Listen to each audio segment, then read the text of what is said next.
Okay, so here we go. We're welcome to your sixth lesson, and for the HBARs, change that so I can send properly HBAR, um, as well as for the H Radio 3.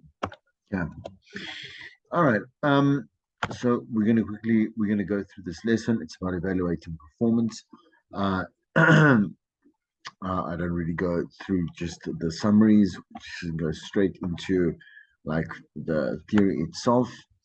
Okay, and evaluating performance, we are again talking from a management point of view. That is what Radio 3 is about.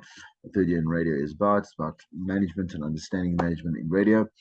And so we are now going to talk a little bit about understanding how to deal with your staff. Okay.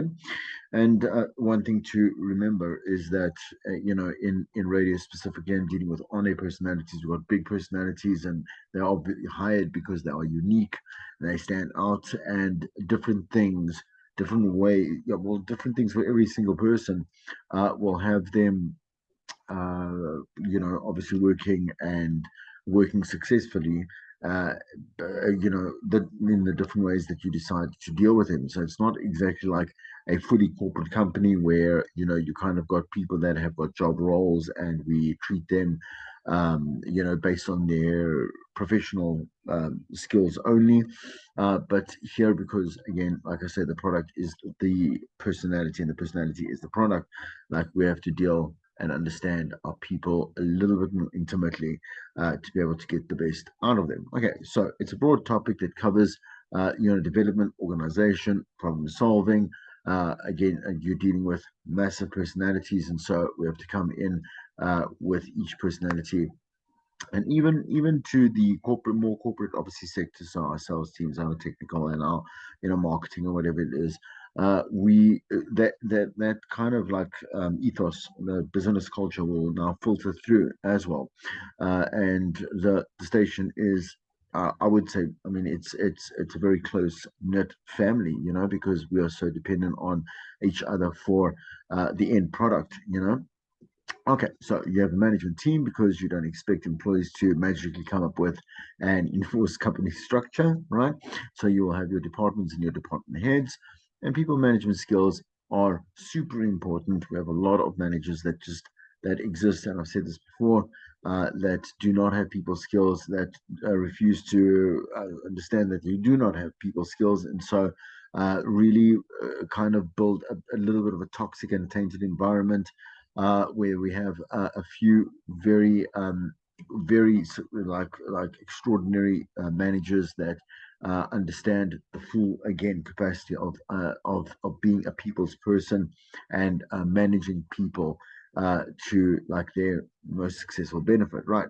Okay, so I just want to move my face a little bit more this way. You can see what's going on. People management starts with listening, and listening starts before you think it actually does. So not only when someone asks you to have a conversation with them, like the listening has to happen um, in a three-dimensional way, maybe four-dimensional way, because obviously we might include the fourth dimension is the way that we do compensate those three dimensions, together and then act on them as well. We think of a good listener as something or good listening that happens between beginning and end of a certain conversation. So even as a broadcaster, you have to be a great listener, which is something that I mentioned in previous lessons as well. So making eye contact, taking notes, being attentive, like remembering conversations, remembering what people are saying to you, remember why it's important to them and why it impacts you and your business and your station. Being a good listener is essential. It is mandatory to have a great management role, right? And a successful management role as well. Be able to sit down and talk to any of your employees, right? Is what good companies are made of. Because you want to also, I mean, if you want to keep the business's interests at heart, you want to also know what's happening on the ground at every level and what is making people tick and tick better and not tick at all, at any one time in your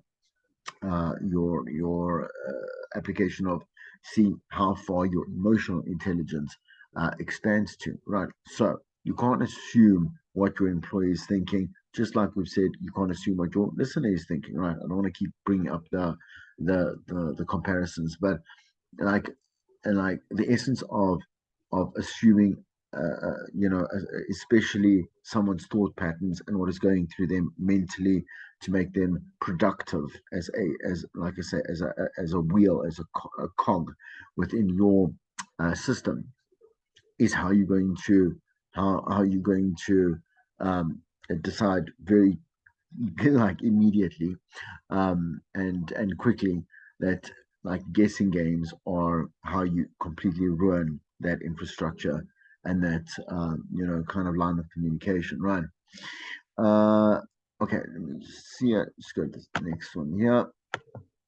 Okay, so to learn to separate personal problems from organizational problems.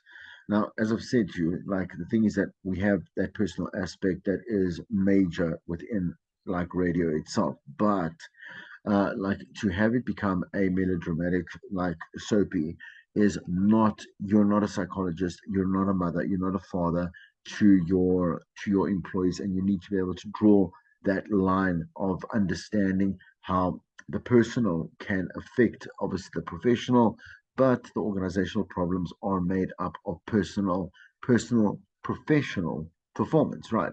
So personal problems might be like understanding like an employee's individual workload, their problems with processes, so maybe understanding what it is that you want and how to do it. Dissatisfaction with their team, definitely. So conflict between teams and between employees, big thing. And employees' unhappiness with work due to a desire to change projects. They're not feeling comfortable and they're not reaching their, full potential. They're being ineffective. They've been placed incorrectly, and it's a trial and error stage that needs to kind of end. So when we're talking about personal and organizational problems, like we have to have it and remember that it is work related, right? Work related then is obviously relevant for discussion, open for discussion as a manager, right? Organizational problems, teams are unable to cope with demands, right? So once again, it's an overload of work. It's expecting the really the undoable, right? Workflow problems. So the way that teams are set up, or the way the communication is set up, or the way the processing is set up, or the way that outputs are developed, there's something that's like incorrectly placed, and there's maybe again just a massive lag time that exists because of certain misunderstandings and misplacements, for example, and errors that we find that we can rectify, right? So infighting or hostility between team members, like the thing is that personalities across any company, like people come to work and not machines.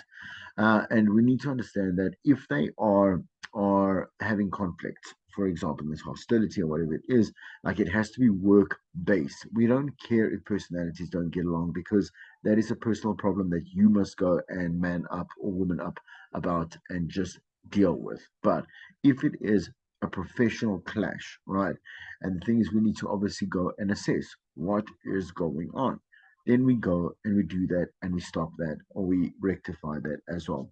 Yeah, many employees' feelings that they might feel disempowered to take control of their work projects, and you need to be a reminder, someone that goes and justifies and verifies and tells them, like, what is it? Why is it suddenly that you are like underperforming and feeling this way? Is it because of the infrastructure? Is it because of teams? Is it because of the output or the expectancy quality of the output of the work?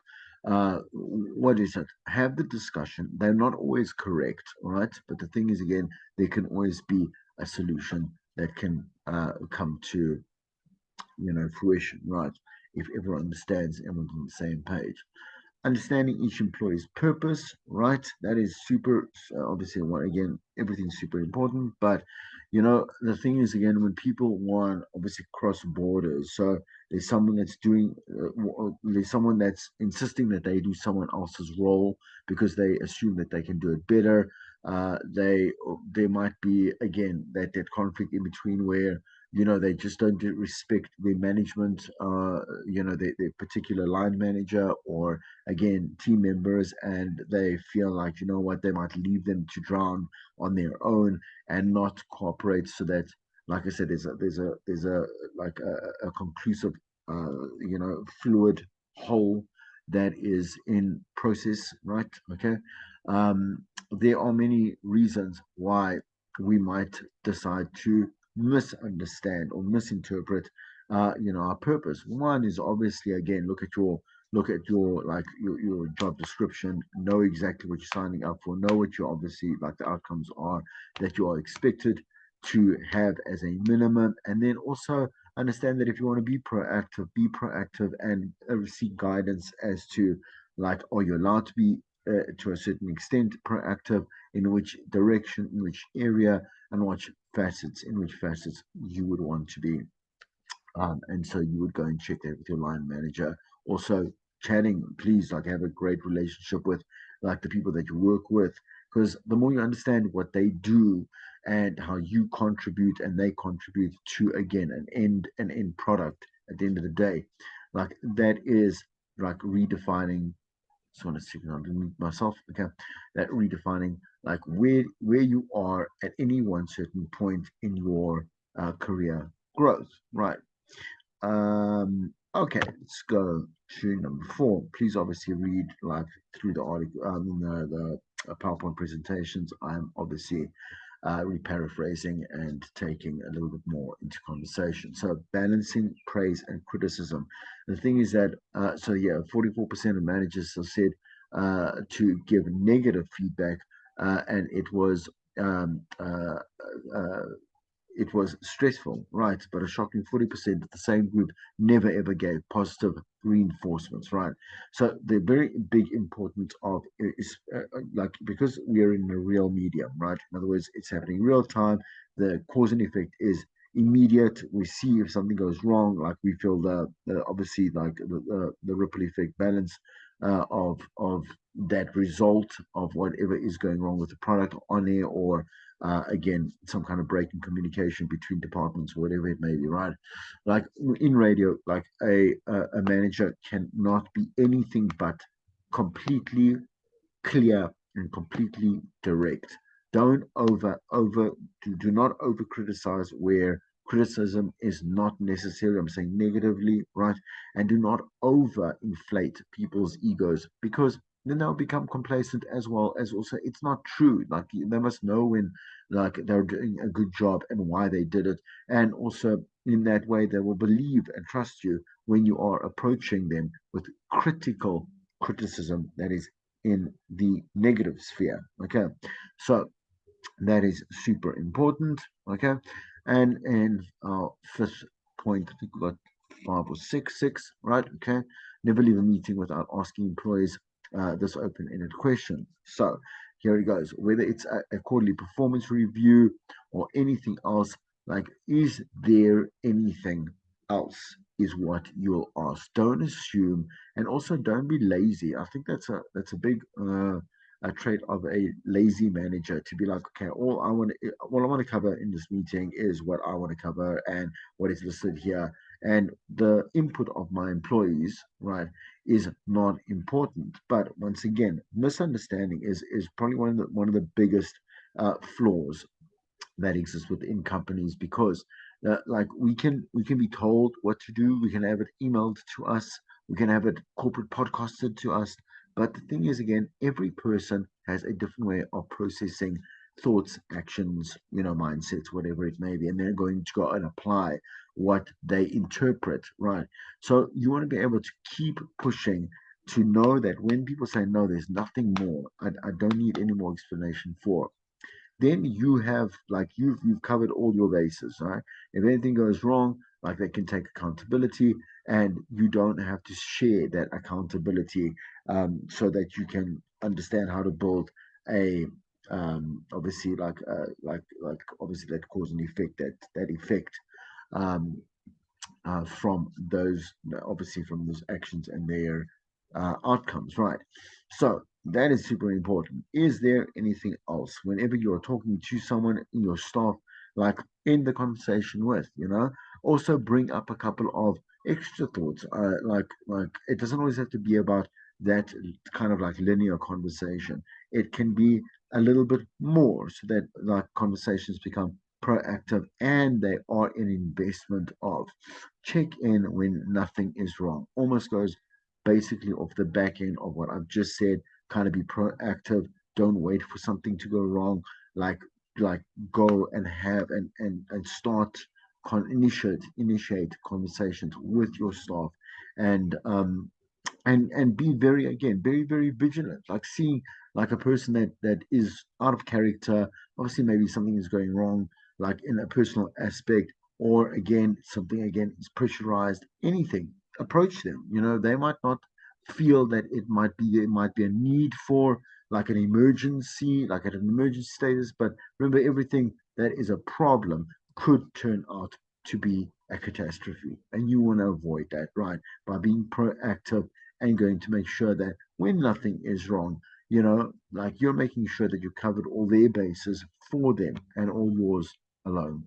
Maslow's hierarchy of needs is the way that a person just identifies in life. And you must have heard of it by now. If you haven't, like we go from what is considered um, actually least important, right, to the most important. So our physiology. So, for example, breathing, food, water, sex, sleep, like our homeostasis and our like excretion, like going to the toilet, are things that we just do, right? I mean, you need to breathe, you need food, you need water.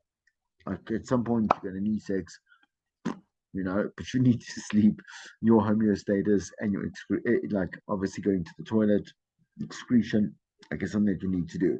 But it's not. It doesn't, like if you don't have, let's say, for example, sex, or you're struggling to find food or whatever it is, like that affects you physically, and then starts to maybe affect you psychologically, but doesn't define like your very existence, which is what self-actualization is, and why it is at the top of this hierarchy of needs that every single person alive, we all have in common, right? Safety, obviously, the way that we are safe in our jobs, safe as a person in terms of health, like our property, whatever it may be, comes in there second.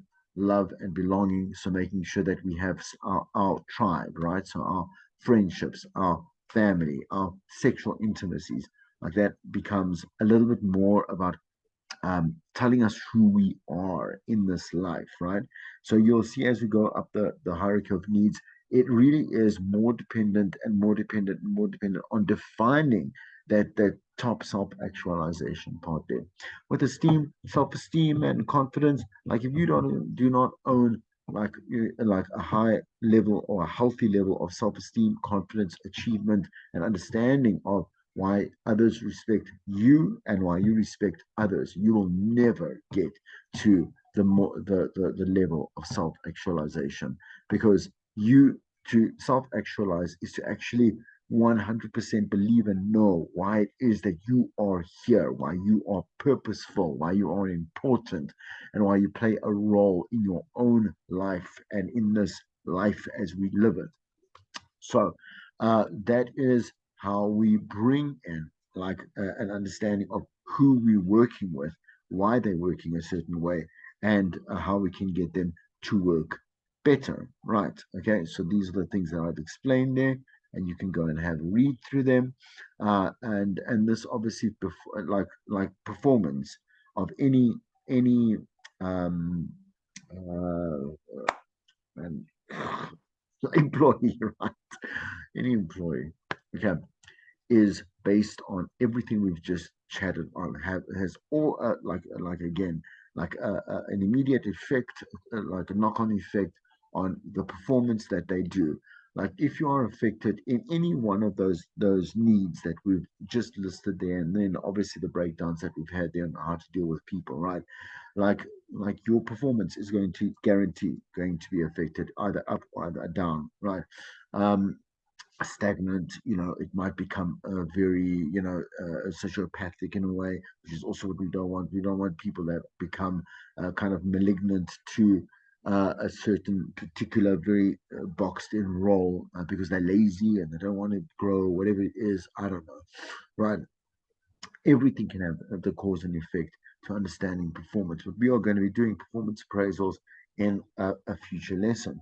I want to go into understanding like just some aspects of the station manager's job description, included a PDF that you can go to look at for like the full breakdown. But let's have a look at duties. Hire and train employees, and so you're going to understand, like as a manager, like you must understand exactly what the roles entail and not be foreign to it in any way. You got to need to know like your radio station to be able to employ the right people for the right positions, right? So when let's say like in the digital space, a lot of new positions have been created around that.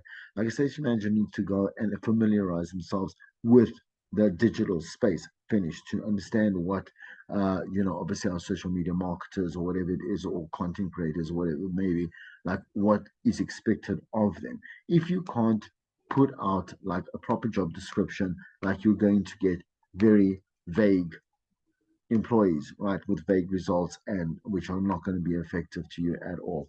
Okay, negotiating contracts, liaising with the program directors, obviously, and being that, and having like a board or whatever it is, stakeholders, troubleshooting problems that affect the operation of a station, contract repair and maintenance services. So again, with technical and obviously, like when you say technical, we're talking even to the extent of like going towards our toilets or whatever it is, which is not technical, but I'm saying to you, like, this is where we need artisans coming in and understanding that, like, the realistic costs and procurement and all that type of stuff. That's what you need to do there. Handle all complaints, questions, or requests for information regarding the station. Develop budget plans and operate within those parameters. So, being very realistic. Again, procurement is about how we develop budget plans because we need to know what things cost, where we can get good cost effective solutions with quality control, and networking with other businesses, agencies, organizations to increase their marketing for our advertising and understanding that entire process of how to majorly like gain on a profit at the end of the day. So there we go. Why must you drive profit or be driven by profit? Because the thing is that stations are run on well, I mean, again, 70 to 73% advertising. Okay, so anything that is built from anything that falls under marketing and sales, and advertising, that's where we need to go. But we also need to understand where we can build any more income from non-profit events, charity events, like partnering up with other brands or other organizations or other initiatives, live events as well. Uh, uh, Many different ways that we can actually make. Like let's say doing a concert, like being obviously like the main sponsor for a concert and getting some kind of um, a remuneration from ticket sales, etc., because you are advertising, you're doing that to promote the event and fill up, obviously, like the wherever it's being held, right? Okay, so but the big thing is you have to, if you're not making profit, you are not a station manager and not an effective one at all. And so the thing is that like all commercial stations, and again community stations that are built from as non-profit organizations, still have to build a profit because they still have to keep the lights on. They still have to obviously again like put toilet paper in the toilets, like, and again like you run like run the station with all its necessary resources. Okay, so like I said, I kept it short only because it's a one way, and this is what you need to do for yourself. Demonstration of examples of various management styles with the lecture has encountered which which have worked or not, right? Okay. So often with hilarious and sometimes disastrous results. Choose several candidates in the class. Okay. I would do it with like yourself or a couple of friends, whatever it is. Or if you are obviously close with your classmates, try it out to play a role of a manager, right?